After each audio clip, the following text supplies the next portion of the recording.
The original World of Warcraft was released on November 23, 2004. Like Warcraft 3, the game had standard and collector's editions.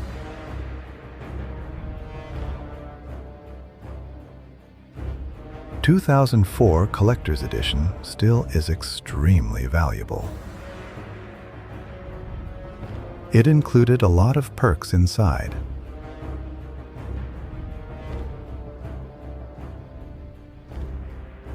The in-game perk is one of 3 unique pets. Currently, each of them is extremely rare. Another perk was the Behind the Scenes DVD. It was an exclusive DVD featuring game trailers and developer commentary. The most interesting part, even from a modern perspective, was the Extra Features section. This is one of the videos from the Extra Features section, with improved audio and video quality. Also, subtitles in multiple languages are available. Please use the CC button to enable them.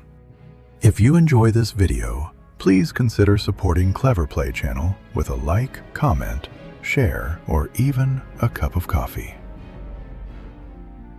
Behind the Scenes, Part 9. Weapons and Armor.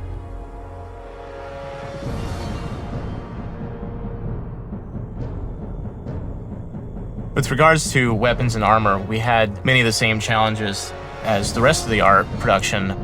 It was very important that we hit on a lot of the same philosophies that we did with creatures or environments, architecture, which is some of the oversizing of items and colors and exaggeration and things like that. Specific challenges I think we had with doing the items and the weapons in the game was like the progression of coolness factor from an item you get at level 1 to an item you get at level 60. We wanted to make sure to reward the player when they're playing, and so even at level 1, we want them to feel epic and cool. And at level 60, we still want, the same wow factor. It was always a challenge to make sure that the low-level items in the game were still rewarding and cool looking. So we tried to come up with a visual progression of what people can expect to receive in the game. Early on, they were probably a little too dry, a little too toned down, and we realized not too far into production that we needed to kind of not only start beefing them up and exaggerating them, but also playing around with some little effects and things we could do to make the weapons really feel sharp, but without utilizing a whole lot of technology. I think towards the end of production, we pretty much abandoned making low-level, average-looking equipment in the game and started to front-load your play experience with just exciting weapons as much as we could and challenge ourselves to come up with even more interesting, exciting, shimmery, glowy, enticing loot or weapons and items, for the higher levels in the game. In fact, with our spell team, those guys actually came in more towards the latter end with weapons and really helped us find even that sort of next increment where really uber items could not only be beautiful and really ornate with texture and environment maps, but we could even push them further with actually adding some spell attributes along with them so that you'd maybe get this flame sort of righteousness and you would kind of get these cool fiery effects coming off of it. And that was really yet another progression that really helped us at the end, just kind of pull those way over the top. After that, everyone just got excited again about seeing glows and fireballs and dripping poisons and ice spells and things just kind of emanating out of the weapon. It's just that next level of progression to help incentivize people to keep playing the game and look for stuff in the game. In addition to the items and the weapons that you're questing for in the game, there's all kinds of armor, helmets and shoulder pads and chest plates and boots, all kinds of stuff. So, some of the same rules that we had for designing the weapons all apply to the armor, and there's a wealth of Warcraft history and mythos and already established look and feel. So we basically eventually decided to pull from what we already had.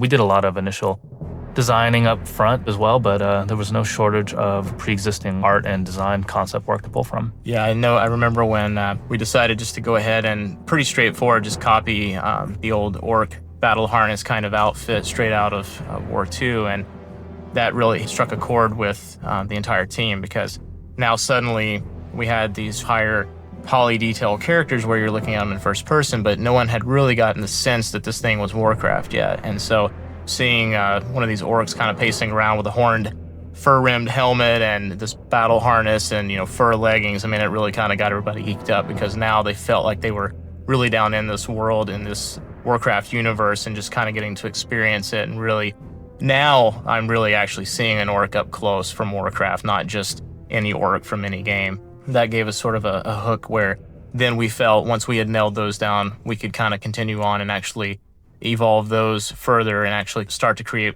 our own style from those. It was definitely a positive mark in outfit creation. All of our modelers and texture artists all do concepts, and so we just let them all at it and just see what people could come up with. Something as simple as just the boots in the game of just different chess pieces and a lot of stuff floating around to pull from.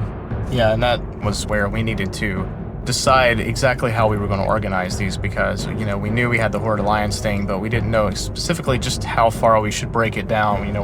We have quite a few races on each side, and sometimes those share a lot of themes with each other, and sometimes they don't, because you have the difference in a night elf and a human, and there was a great dichotomy. Whereas the night elves almost fit more visually with, say, a horde, we needed to actually give them some of their own flavor. But in the long run, what the biggest distinction was Horde and Alliance, and that as long as we covered the bases for each race, really they just needed to kind of fall into those two categories. In addition, everything's broken down into cloth, leather, mail, and plate, and then there's robes and stuff.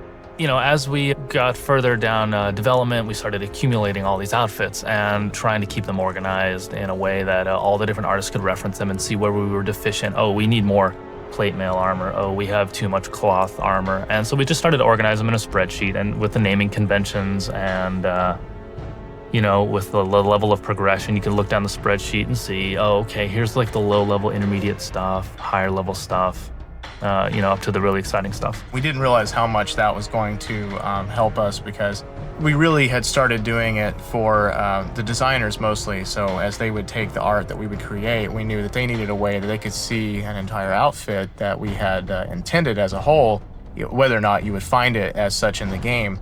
Right. But what it ended up doing was actually feeding back to us as well, because now we had this very big visual right in front of our face, and we started realizing, oh, hey, maybe some of these leathers are all kind of looking the same, or that, from a distance, we're not really getting a lot of contrast between them. So it really helped push us to go further with the outfits, and really we could see that progression, and we can say, oh, okay, now maybe we mix these two up, or we need 3 more at the end of this string, so that we really got a full kit that a player would get in a particular area or as a particular Alliance or Horde member. In addition, we also organized all the weapons on spreadsheets as well, and it showed us the progression of the first level weapons all the way to the higher level equipment. And we had one-handed versions, two-handed versions, and there's all kinds of weapons in the game.